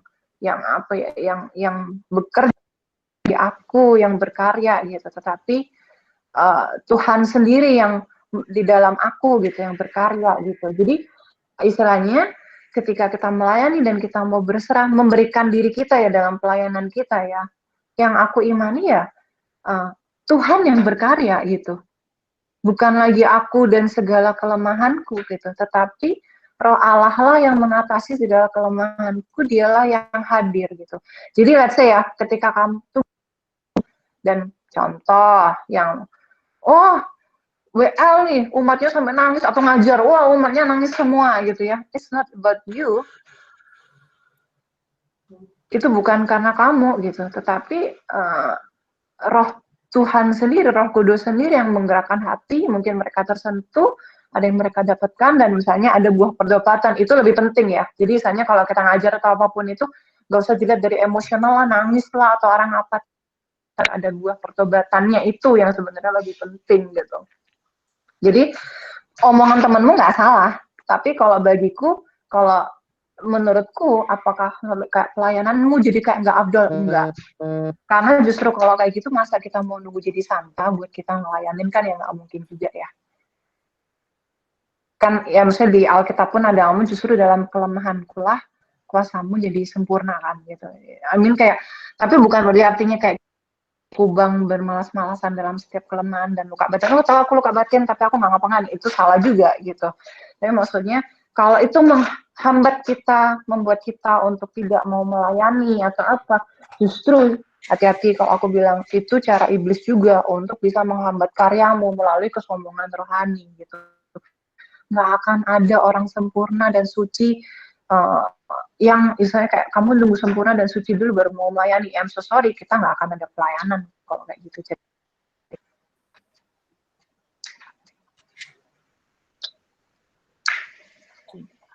Tapi ya itu sih menurutku.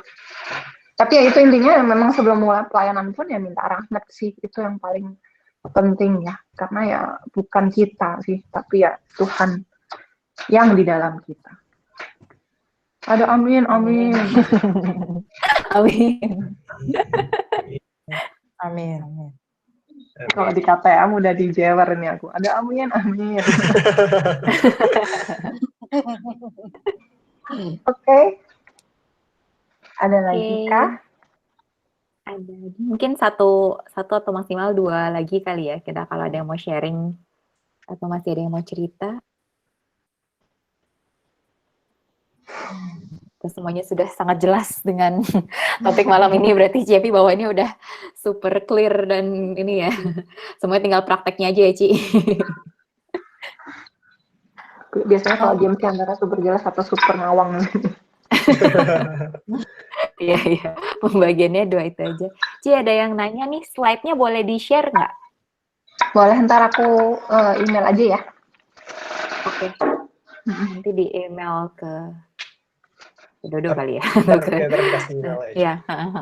Oke. Kalau nggak by WhatsApp juga bisa nanti. Boleh. Dulu ya, biar gampang ya. Oke.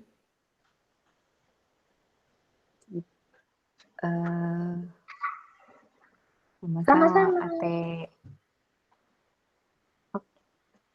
Masih ada lagi yang mau komen atau sharing atau nanya?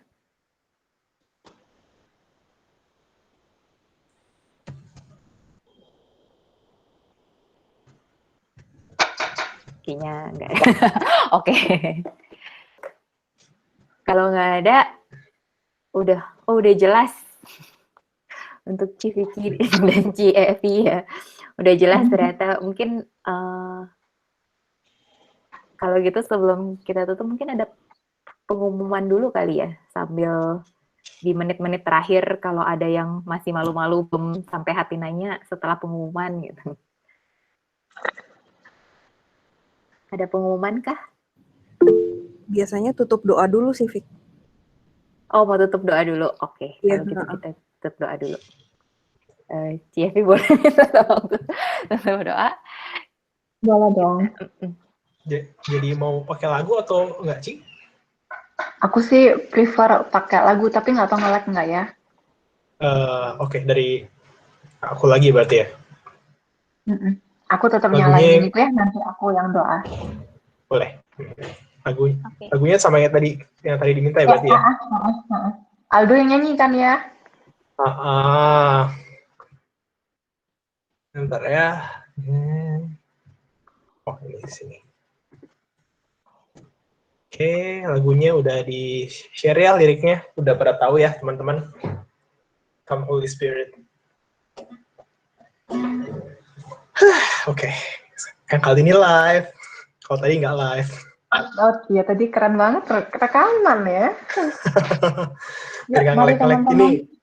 Oke. Mari Mari teman-teman, teman-teman. kita bersatu dalam doa. Kita mau renungkan kembali. Kita mau bersyukur juga kepada Tuhan. Malam hari ini, di malam hari yang berahmat ini, Dia boleh kumpulkan kita semua, bukan sebuah kebetulan, tetapi hanya karena rancangan Tuhan semata. Dia boleh tanamkan serdanya masing-masing. Mari saat ini kita juga mau kembali Allah Roh Kudus. Dia boleh hadir di dalam hati kita, dan semoga melalui karya Allah Roh Kudus sendiri boleh menumbuhkan setiap apa hal baik yang sudah Tuhan tanam dalam diri kita. Dalam nama Bapa, Putra, dan Roh Kudus. Amin.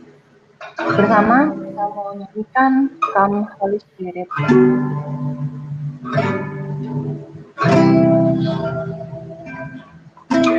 Come, Holy Spirit, fall on me now. I need your anointing, come in your power. I love you, Holy Spirit, you're captivating my soul. And every day I grow to love you more. Come, Holy Spirit. Come Holy Spirit. Come, Holy Spirit, fall on me now. I need your anointing, come in your power. I love you, Holy Spirit, you're captivating my soul. And every day I grow to love you more. I'm reaching for your heart, you hold my life in your hand. Drawing me closer to you, I feel your power in you. Nothing compares to this place where I can see you face to face. I worship you in spirit and in truth. I'm reaching for your heart, you hold my life in your hand. Drawing me closer to you, I feel your power in you. Nothing compares to this place where I can see you face to face. I worship you in spirit and in truth. I worship you in spirit and in truth. Ya Allah Roh Kudus, kami bersyukur ya Allah Roh Kudus, karena Engkau telah menanamkan setiap hal yang baik di dalam diri kami. Dalam karunia-Mu memberikan setiap hal, kerinduan-kerinduan yang baik, talenta-talenta, setiap keinginan baik dan niat-niat baik di dalam diri kami, kelebihan kami, dan setiap hal yang Engkau berikan kepada kami semuanya sungguh baik adanya. Ya Allah Roh Kudus, kami bersyukur juga Engkau boleh tanamkan dalam diri kami kerinduan, kami boleh semakin dekat dengan Engkau. Kami sungguh rindu untuk menjadi semakin serupa dengan Engkau sendiri. Mari ya Allah Roh Kudus, hadirlah di dalam hati kami, mampukanlah kami untuk kami boleh mengerti, untuk kami boleh diberi rahmat.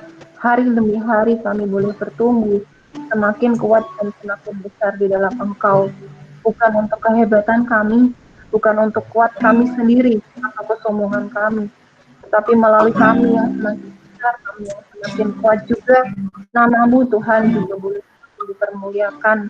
Orang juga boleh makin melihat Engkau yang ada di dalam diri kami, dan orang-orang juga boleh melihat karakter Engkau sendiri.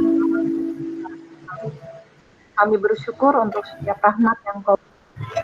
Dan dalam perjalanan kami, ya Allah Roh Kudus, kalau kami juga menemui hambatan-hambatan, mungkin luka-luka kami di masa lalu, yang kami pegang terus, dendam yang masih belum bisa kami ampuni, orang-orang yang melukai kami dan masih juga belum bisa kami ampuni, kejadian-kejadian di masa lalu yang melukai kami, ataupun kami juga mungkin belum bisa mengampuni diri kami sendiri untuk hal-hal yang kami lakukan.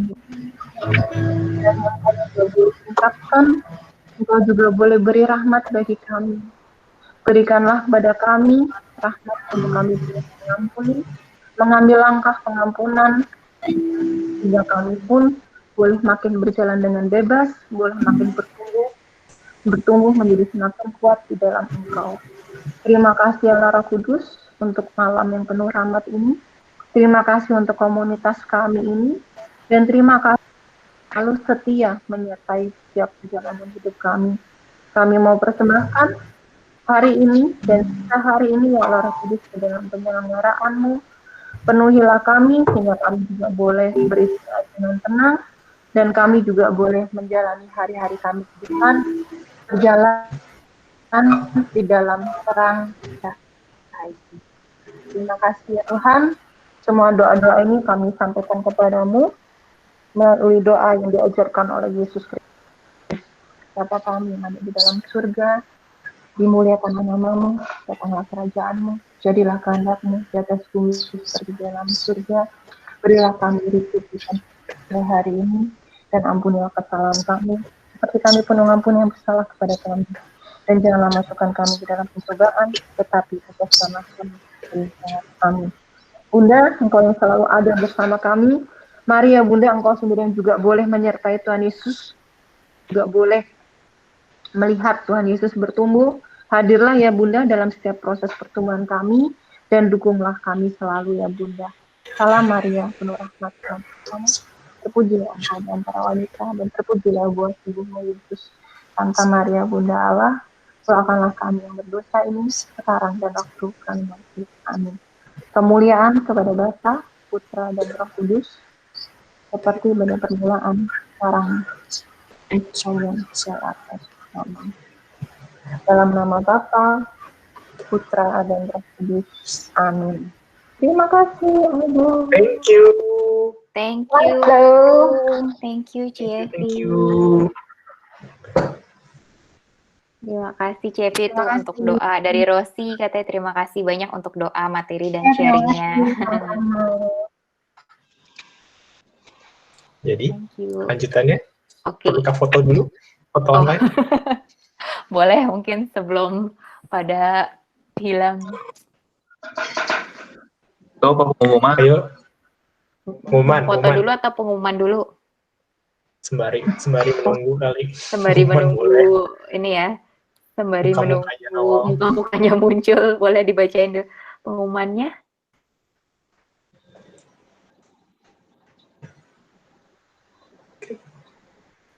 Oke, pengumuman.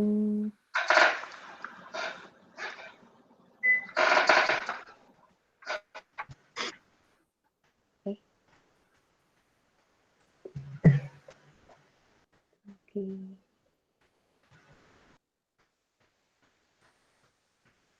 Belum nongol ya presentationnya ya. Tanya JB pengumumannya.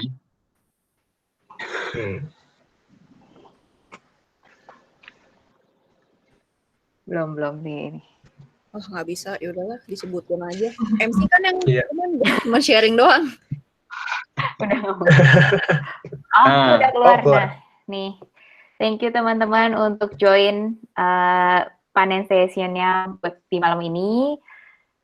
Terus buat teman-teman yang udah mengikuti PA hari ini, kami juga buka kesempatan untuk persembahan kasih sukarela.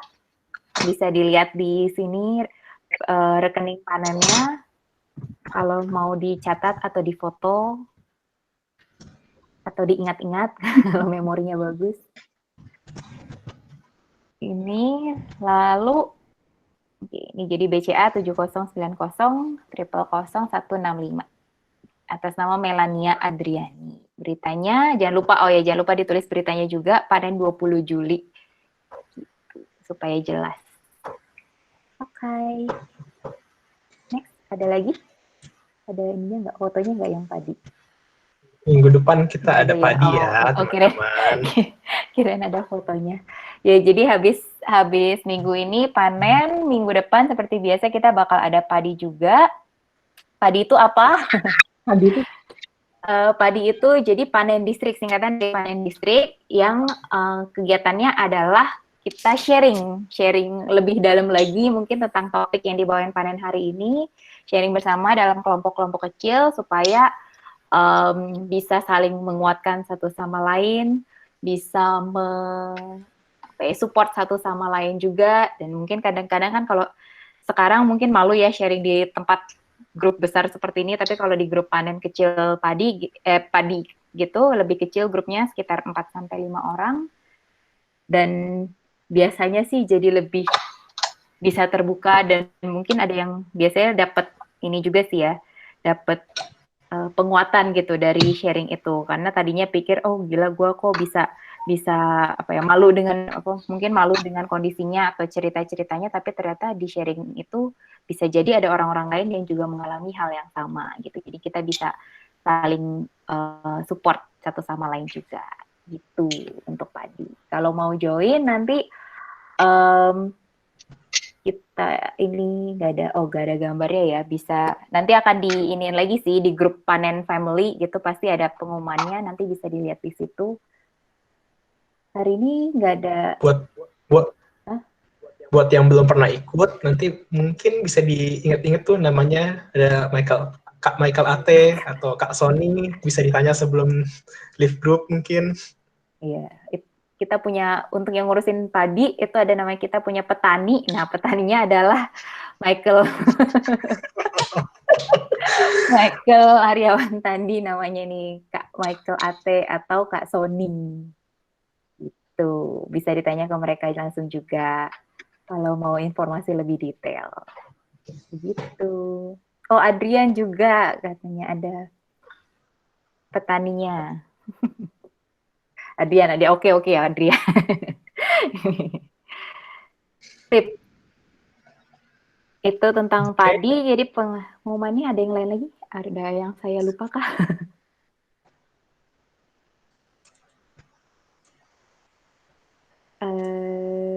Nggak ada hari ini, nggak ada yang baru join pertama kali panen ya?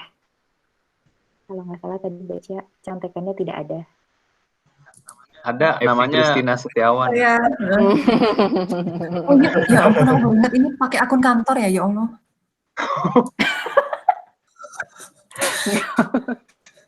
Wah, jangan bilang-bilang ya.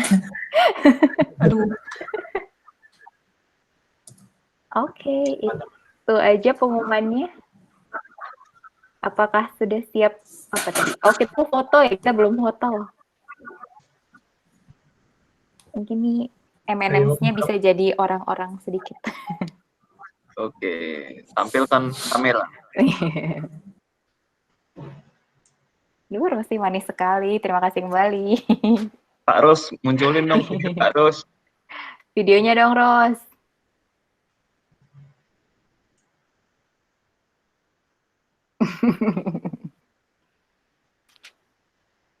Yang foto siapa? Dodo ya?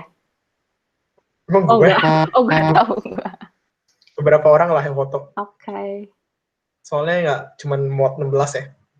Berapa sih bener? 16 ya? Kayaknya muat 16. Iya, Di gue muat sih muat 16. Berapa orang kali ya? Oke. Dibantu fotonya. Kak Joy mungkin. Ya, Pak tadi kok hilang? Oke. Senyum aja deh. Pokoknya senyum aja guys. Iya. Oke, 1, 2, 3. Okay. Thank you. Oke, thank you semua. Thank you semua. Oh, sorry sebelumnya, ada pengumuman tambahan buat teman-teman yang belum follow IG Panen, itu bisa juga langsung di follow @panenomk Satora, semuanya disambung. Di follow ya, biar jadi nanti kalau ada pengumuman tentang panen dan padi, itu juga akan kita masukin ke situ. Jadi mungkin yang agak lama buka WhatsApp seperti saya bisa lihat di IG. Gitu. Gitu. Dulu ya, biar bisa swipe up. Semoga bisa nanti swipe up nanti. Oke. Swipe up itu 10.000. Ya, 9.500 lagi. Ini baru ke taman 1. Kita percaya aja nanti juga bisa. Oke. Thank you itu guys. Thank you guys semua. Terima kasih. Thank you CFI.